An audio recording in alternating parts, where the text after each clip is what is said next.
O'erthrown likewise away the right wing ran, nor was there one again that turned his face, save bold Argantes, else fled every man. Fear drove them thence on heaps with headlong chase. He stayed alone, and battle new began.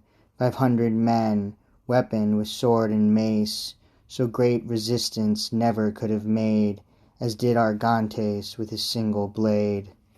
The strokes of swords and thrusts of many a spear, the shock of many a joust he long sustained. He seemed of strength enough this charge to bear, in time to strike, now here, now there. He gained, his armors broke, his members bruised were. He sweat and bled, yet courage still he feigned. But now his foes upon him pressed so fast, that with their weight they bore him back at last. His back against this storm at length he turned, whose headlong fury bore him backward still, not like to one that fled, but one that mourned, because he did his foes no greater ill.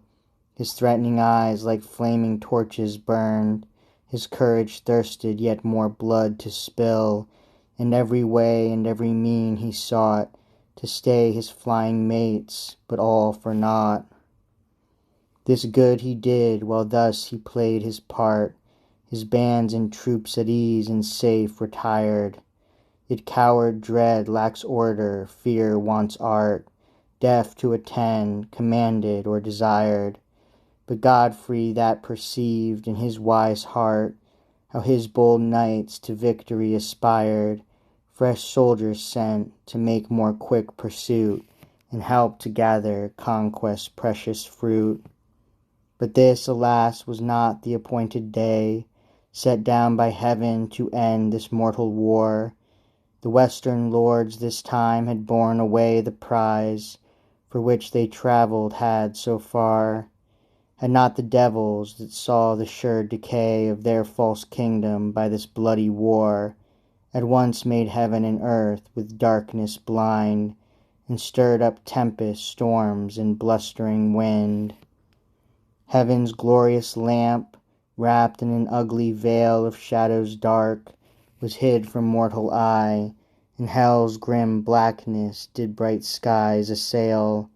On every side the fiery lightnings fly, the thunders roar, the streaming rain and hail pour down, and make that sea which erst was dry. The tempests rend the oaks and cedars break, and make not trees but rocks and mountains shake.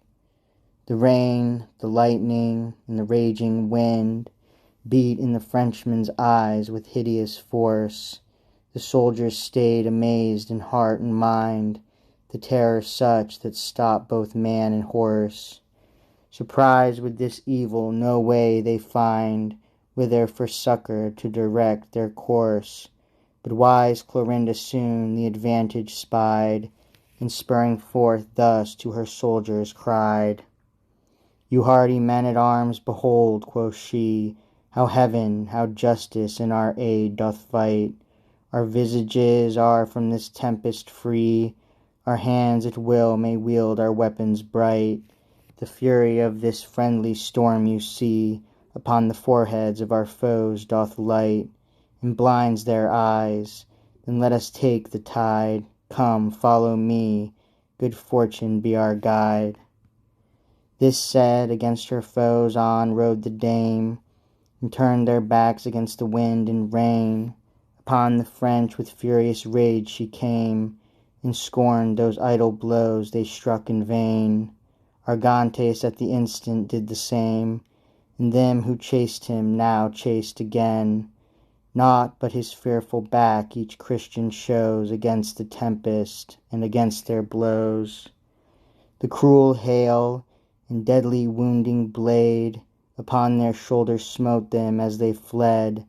The blood new spilt while thus they slaughter made, the water fallen from skies had dyed red. Among the murdered bodies Pyrrhus laid, and valiant Rafe his heart-blood there outbled.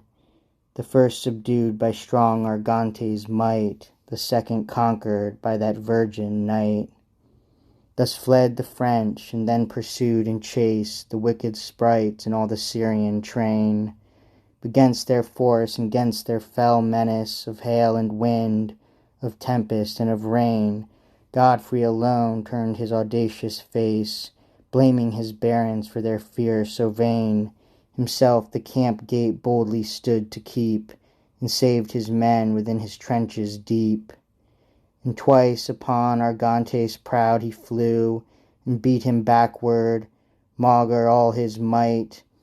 And twice his thirsty sword he did imbrue in pagans' blood where thickest was the fight. At last himself with all his folk withdrew, and that day's conquest gave the Virgin bright, which got, she home retired and all her men, and thus she chased this lion to his den. Yet ceased not the fury and the ire of these huge storms, of wind, of rain, and hail. Now was it dark, now shone the lightning fire, the wind and water every place assail. No bank was safe, no rampire left entire, no tent could stand when beam and cordage fail.